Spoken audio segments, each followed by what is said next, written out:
चलिए, good morning बच्चों।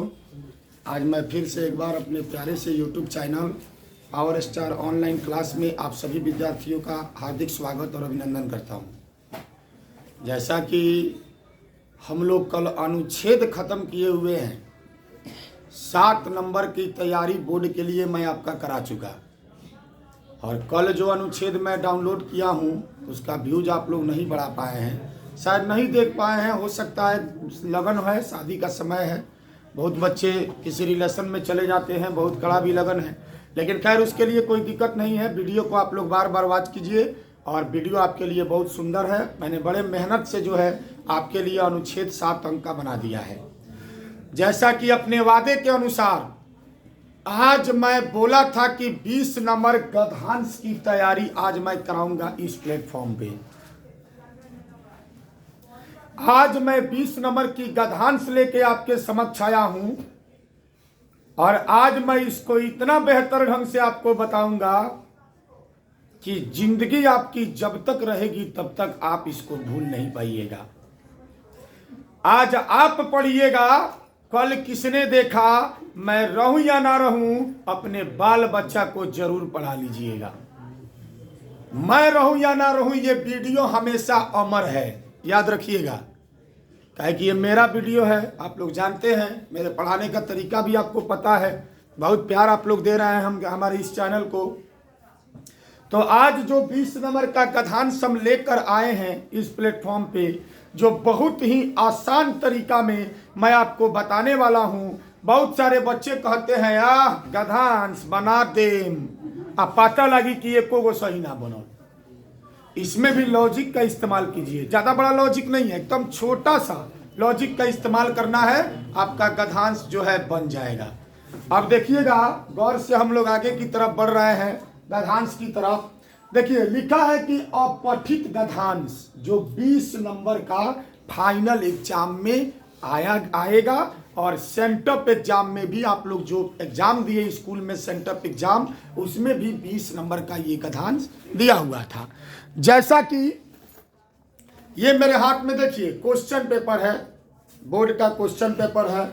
इसमें देखिए क्या दिया हुआ है। सबसे पहले बेटा इसमें 60 मतलब 100 ऑब्जेक्टिव जो दिया है, जिसमें 50 का जवाब देना है, तो 100 ऑब्जेक्टिव यहाँ नीचे खत्म हो जा रहा है। यहाँ एकदम देखिए, यहाँ नीचे ये 100 ऑब्जेक्टिव यहाँ आकर समाप्त हो रहा है।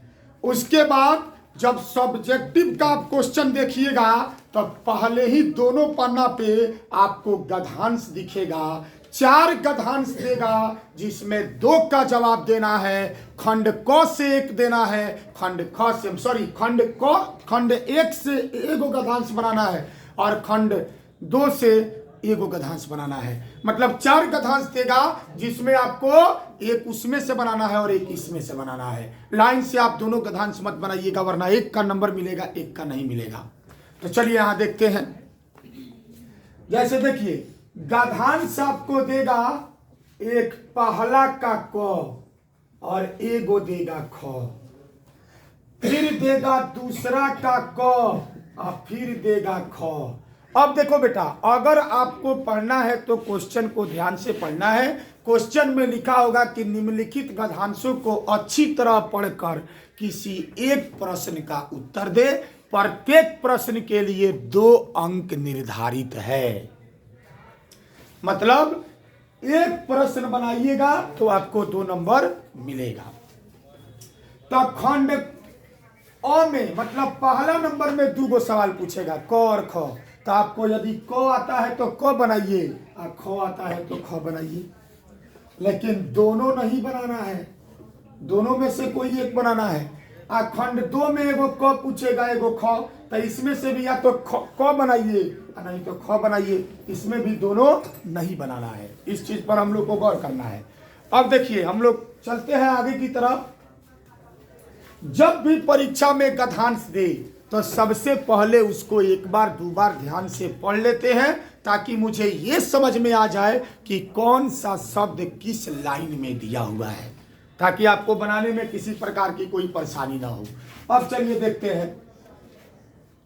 लेकिन याद रखिए, फिर मैं कह रहा हूं, 4 गो पूछेगा गद्यांश उसमें 4 गद्यांश में आपको जवाब देना है। 2 गो पूछेगा पहला में, जिसमें से 1 का जवाब देना है, और फिर पूछेगा दूसरा में, जिसमें 1 का जवाब देना है।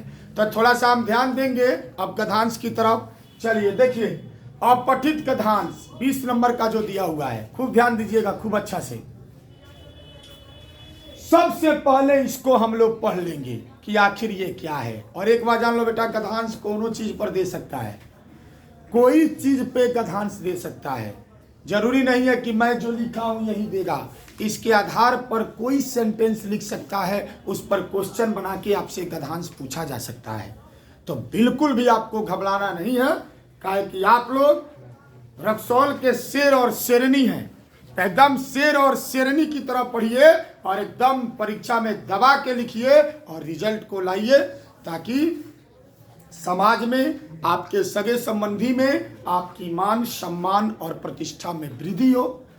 और आप अपने गुरु का भी नाम कीजिए, अपने माँ बाप का नाम कीजिए, काहे कि एक गुरु का आपसे लालच होता है कि मेरे बच्चा का रिजल्ट अच्छा हो नू तो हमरा लगे और ही लड़का ही। लेकिन यहाँ कुछ लोग बा जो पोस्टरे लिखवा के चाहता कि हमारा लगे लड़का चले। क्वालिटी बचा है ना, खाली पोस्टर आ बैनर, उसे का ना लड़का चाहिए।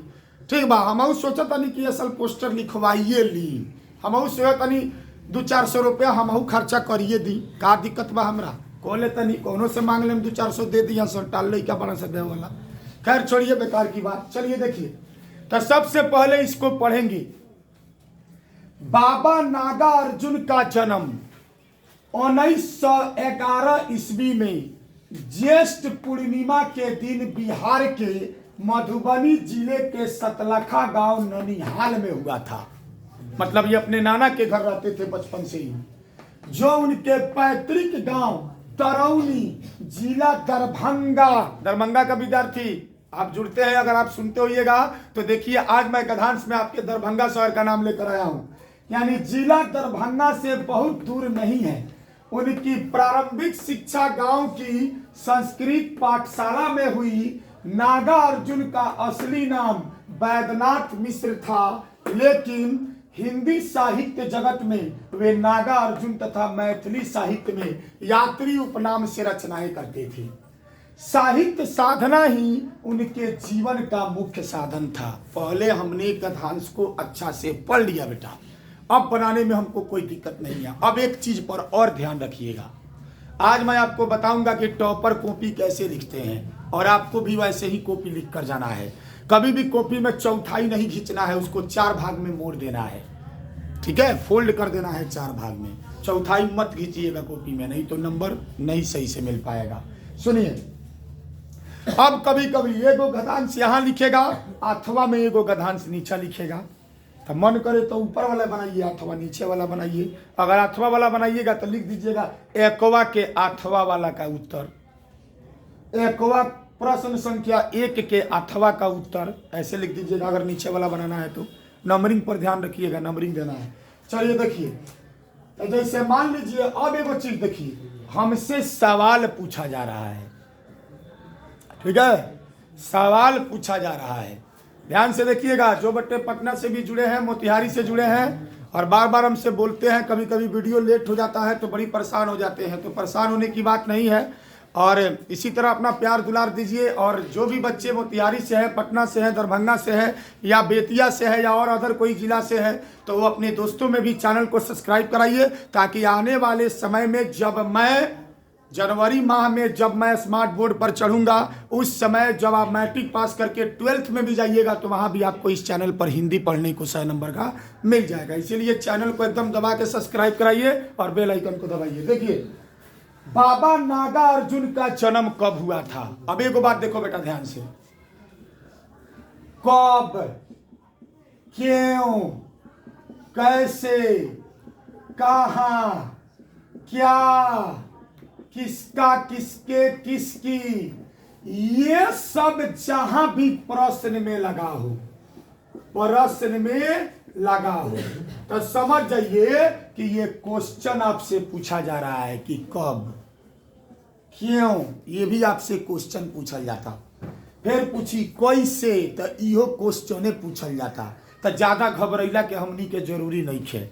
जहां भी सेंटेंस में कहाँ, कब, क्यों, कैसे, क्या, किसकी अगर लौक जाता तो वो मेरा घबराइला की आवश्यकता नहीं है। इतने दिमाग में रखे के बा कि जहां हो सब लागल बा यानी क्वेश्चन पूछता आ एकरा के हटा के एकरे जगह पर इसमें से उत्तर लिख देना है देखकर, आ बाकी प्रश्न को जे न है हु बहु उसी तरह उतार देना है।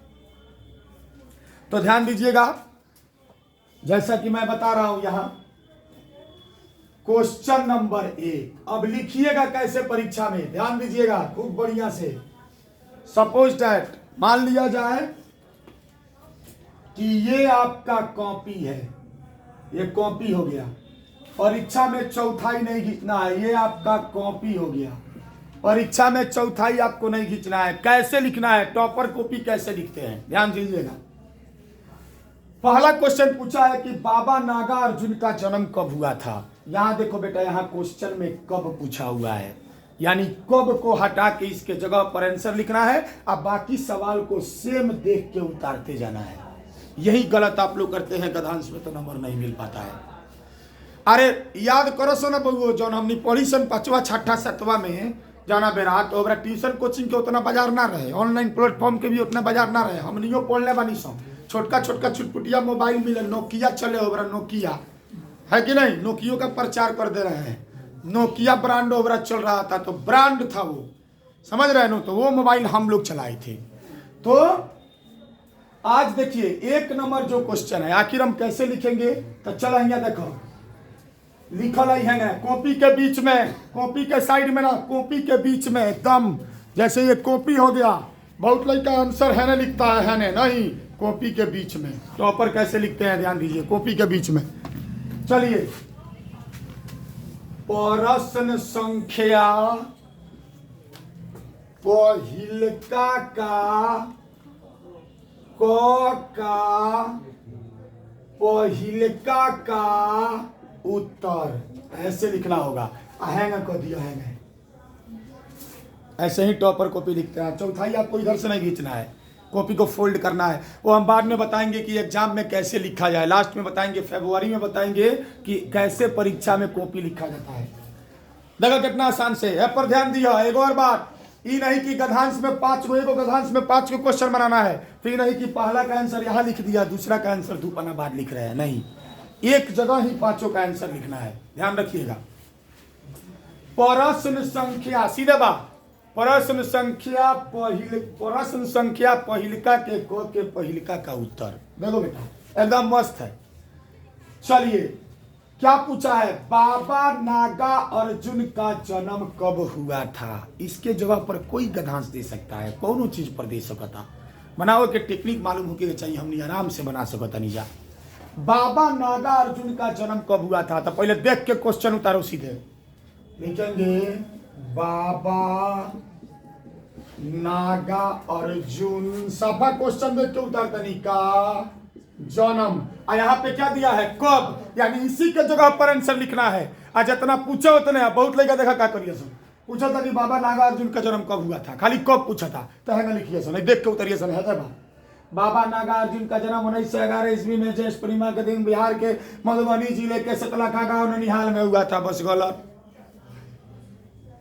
जितना पूछा जाए उतना ही काम कीजिए, है कि नहीं।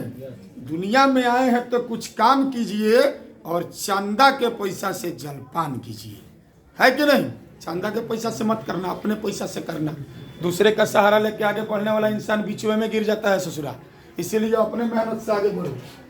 तब बाबा नागा अर्जुन का जन्म कब हुआ था, सीधे लिखो, बाबा नागा अर्जुन का जन्म 1911 ईस्वी में हुआ था। अब बनल आंसर, एगो आंसर हो गई बस। क्या कि मैं पहले क्या बोला हूं कि क्वेश्चन जहां पूछा था कब, क्यों, कैसे, कहां, उसी जगह पर आंसर होगा, और बाकी जगह पर जो है हम क्या कर देंगे, चेंज कर देंगे। अब देखिए, इसको ऐसे कर देंगे, ध्यान दीजिएगा, फिर ऐसे खींचना है। देखो टॉपर कॉपी कैसे लिखते हैं, बहुत लोग इसको फॉलो नहीं करता है। सुशील किया था, नाम सुनता होगा, देखेगा तो। आज देखिए वो टॉपर था, 464 दिया रक्सौल में, 6-7 नंबर से उसका टॉपर छूट गया, डिस्ट्रिक्ट टॉपर। उसके बाद संजय कुमार दिए थे जिनका 455 नंबर था, वो भी अपने समय का टॉपर थे। 464 हाईएस्ट रक्सौल में दिया गया था। और संजोग से हिंदी संस्कृत वो बच्चा मेरे ही पास था, ठीक है। मैथ साइंस संजय तिवारी के यहाँ पढ़ा हुआ था, हिंदी संस्कृत मेरे यहाँ था, जो रिकॉर्ड आज तक नहीं टूटा। और एक और टीचर ने 464 दिया जिनका नाम है विकास सर, जो तकसीला कैंपस में पढ़ाते हैं, उनका भी 464 था। और उन्होंने भी मैथ में 100 में 100 दिया, और संजय तिवारी भी मैथ में 100 में 100 नंबर दिए हैं। तो मैं कभी भी जो वास्तविकता है, सच्चाई है, मैं मरते दम तक उसको कहूँगा। हमारा किन्हों के डर और किन्हों के फिक्र नहीं है, हमारा डर ना लगेला काले कॉलर नहीं कि डर जब मेरे सामने आए नो तो मेरे चेहरे पर एक मामूली सी मुस्कान हो और मेरा हाथ मेरे मूँछों को ताव देता हो, समझ रहे हैं ना। तो इसीलिए मैं डरता उड़ता नहीं हूँ, मैं डरता हूँ केवल ऊपर वाला से डरता हूँ। चलिए देखिए आगे लिखा है कि नागा अर्जुन के पैतृक गांव का नाम क्या है। नागा अर्जुन के पैतृक गांव का नाम क्या है, ध्यान दीजिएगा। तो सीधा क्वेश्चन पहले लिखे, अब देखो क्या लिखल है, सुनो। प्रश्न संख्या, अब दूसरा काम, हर जगह ही मत लिखिए के क फलनवा चिल्लवा नहीं, सीधे प्रश्न संख्या 2 का उत्तर कर दिया, अहेंगे घेर दिया। बहुत गोला जो ना जाना थी सुखने के लिए और लागत हुई कि का करत रहूं, लेकिन यही सही तरीका है। सुनिए प्रश्न संख्या 2 का उत्तर सुनिए, क्या कहता कि नागा अर्जुन के पैतृक गांव का नाम क्या है। तो सीधे लिखेंगे नागा, सीधे का क्वेश्चन मिला होता नहीं, मत भूलिए सर, हर जगह क्वेश्चन मिला होता नहीं मिला। नागा अर्जुन के पैतृक गांव का नाम क्या, देखो क्या लगा है, यही पर आंसर देना है। क्या नागा अर्जुन के पैतृक गांव का नाम क्या था, तो खोजेंगे। बुध बिहार के मधुबनी जिले के सतलाखा गांव में हुआ था। सतलाखा देखो तो मिल गई, नागा अर्जुन के बारे में कहला था, तो लिखेंगे नागा अर्जुन के पैतृक गांव का नाम सतलाखा था। क्या था, नागा अर्जुन के पैतृक गांव का नाम क्या था, सतलाखा था। हो गया आंसर। यहाँ गांव का नाम पूछ रहा है, जिला का नाम नहीं पूछ रहा है। यहाँ पूछ रहा है, देखिए बाबा नागा अर्जुन के इतना पूर्णिमा के दिन बिहार के मधुबनी जिले के सतलाखा गांव, यहाँ क्या पूछा था, गांव का नाम, तो क्या है सतलाखा गांव। उनके पैतृक गांव का नाम तरौनी, उनके, एक मिनट रुकिएगा, होल्ड कीजिएगा, जो उनके पैतृक गांव तरौनी जिला दरभंगा से बहुत दूर नहीं है। उनका पैतृक गांव तरौनी, सॉरी नागा अर्जुन के पैतृक गांव का नाम क्या है, सॉरी थोड़ा सा मिस हो गया बाबू, खैर कोई दिक्कत नहीं है, यहाँ थोड़ा चेंज कर दीजिए, हम ध्यान नहीं दे पाए हैं। देखिए उनके पैतृक गांव, यहाँ पूछ रहा है कि नागा अर्जुन के पैतृक गांव जहाँ बाप दादा के संपत्ति होखे, जावना गांव में बाबू दादा परदादा के जन्म भइल होखे, ओकरे के कहल जाला पैतृक गांव। तो चलिए पैतृक गांव का नाम तरौनी जिला दरभंगा, यानी तरौनी था, तो सीधे लिखेंगे हम लोग क्या, तरौनी था। हो गया आंसर। अब आइए प्रश्न संख्या 3 का उत्तर, प्रश्न संख्या 3 का उत्तर सुनिए क्या कह रहा है। वैद्यनाथ मिश्र का असली नाम, वैद्यनाथ मिश्र किसका असली नाम है, याद देखिए किसका लिखा है, वैद्यनाथ मिश्र किसका असली नाम है, किसका लिखा है। तो पहले क्वेश्चन उतारो, वैद्यनाथ मिश्र, अब पूछा था किसका, क्वेश्चन पूछा था तो आंसर यहाँ आ जाए। वैद्यनाथ मिश्र किसका नाम था, यहाँ सुनिए, नागा अर्जुन का असली नाम वैद्यनाथ मिश्र था, यानी किसका नाम था, नागा अर्जुन का। तो वैद्यनाथ मिश्र किसका असली नाम था, तो लिखेंगे वैद्यनाथ मिश्र नागा अर्जुन का असली नाम था। हो गया आंसर, घेर देंगे। प्रश्न संख्या 4 का उत्तर, प्रश्न संख्या 4 का उत्तर ध्यान दीजिएगा, फिर घेर देंगे। सुनिए क्या कह रहा है, प्रश्न संख्या 4 का उत्तर, मैथिली साहित्य की रचनाएं नागा अर्जुन किस उपनाम से करते थे, किस, यानी है क्वेश्चन अब पूछा था, तो जौन क्वेश्चन पूछा था ओकरा पहले वाला पूरा बात आंसर में उतर आ जाई। आ जहाँ किसका पूछले बा किस पूछले बा वही जा आंसर देम, आ बाकी होइयो उतर आ जाई देख के। अरे उसी को हटाना है जो क्वेश्चन पूछा है, कहाँ, क्यों, कब, कैसे, यही चीज में हटेगा। बाकी वो बहु क्वेश्चन देख के उतार दियो, ये काम भूलिएगा मत, नहीं तो गलत हो जाएगा। तो फिर लिखेंगे मैथिली साहित्य, मैथिली साहित्य की रचनाएं, मैथिली साहित्य की रचनाएं, यहां लिखते हैं, शायद नहीं दिखा आप लोगों को। प्रश्न संख्या 4 का उत्तर यहां लिख देते हैं। प्रश्न संख्या 4 का उत्तर देखिएगा। प्रश्न संख्या 4 का उत्तर कहता मैथिली साहित्य की रचनाएं नागार्जुन किस उपनाम से करते थे? सीधे लिखिएगा, मैथिली, सीधे देख के उतारा तो नहीं क्वेश्चन। मैथिली साहित्य की रचनाएं नागार्जुन किस उपनाम से करते थे, मतलब किस लिखना है, किस। तो नागार्जुन तथा मैथिली साहित्य में यात्री उपनाम से रचनाएं करते थे, यात्री उपनाम से रचनाएं करते थे। पूछ रहा है कि मैथिली साहित्य की रचनाएं नागार्जुन किस उपनाम से, तो यात्री उपनाम से। क्या मिल गया? यात्री। तो लिखेंगे यात्री उपनाम से करते थे। अब चलिए फिर लिखेंगे प्रश्न संख्या 5 का उत्तर। प्रश्न संख्या 5 का उत्तर सुनिए क्या कह रहा है बेटा। नागार्जुन की जीविका का मुख्य साधन क्या? देखा फिर देख क्या लागल बा। तो जहां क्वेश्चन पूछी आंसर वही जगह लिखाई, कहा, क्यों, कैसे, कब, जहां पूछेगा वही जो आंसर लिखाता है, बाकी को देख के सीधे उतार देंगे। तो चलिए फिर लिखेंगे नागार्जुन की जीविका का मुख्य साधन क्या था? नागार्जुन के जीविका का मुख्य साधन क्या था? क्या पूछला बात यहाँ आ जा। साहित्य साधना ही उनके जीवन का मुख्य साधन था। उनके जीवन का मतलब नागार्जुन के जीवन का। तो पूछा था कि नागार्जुन के जीवन का मुख्य साधन क्या था, तो नागार्जुन की जीविका का मुख्य साधन क्या था? तो साहित्य साधना ही उनके जीवन का मुख्य साधन था। मतलब क्या हो जाएगा? साहित्य साधना। तो लिख देंगे साहित्य साधना था। बस चलिए बहुत अच्छा, हम लोग का 20 नंबर की तैयारी आज हुई। अब एक देखिए 2 गुने 5 माने एक प्रश्न के लिए 2 अंक है। 5 को बनाइएगा तो 10 नंबर एमए से मिल गई। आएगो 2 गो हो में रही, दूसरा नंबर में भी 2 गो गधांश रहेगा, तो उसमें से कोई एक बनाना है जो आपसे बन जाए। पहले मिला लीजिएगा, कवना के आंसर हु बहु मिल जाता है। एक चीज और पूछता है गधांश में, इस गधांश का एक उचित शीर्षक दी। परीक्षा में आता है तो बच्चा भटभट आ जाता है। इस गधांश का एक उचित शीर्षक दी। तो याद रखिएगा किसी भी गधांश का शीर्षक सबसे ऊपर वाला लाइन में या सबसे नीचे वाला लाइन में होता है। 99% शीर्षक सबसे ऊपर वाला लाइन में होता है, और शीर्षक में एक शब्द कभी उसका शीर्षक नहीं होता है। ठीक है, हमने देखा था 2-3 दिन पहले गधांश का वीडियो किसी का देख रहा था, नाम नहीं रखेंगे। ठीक है, शीर्षक का पहले अर्थ समझ लो, अगर नहीं समझ में आता है तो हमसे पूछ लो, हम बता देंगे, है कि नहीं।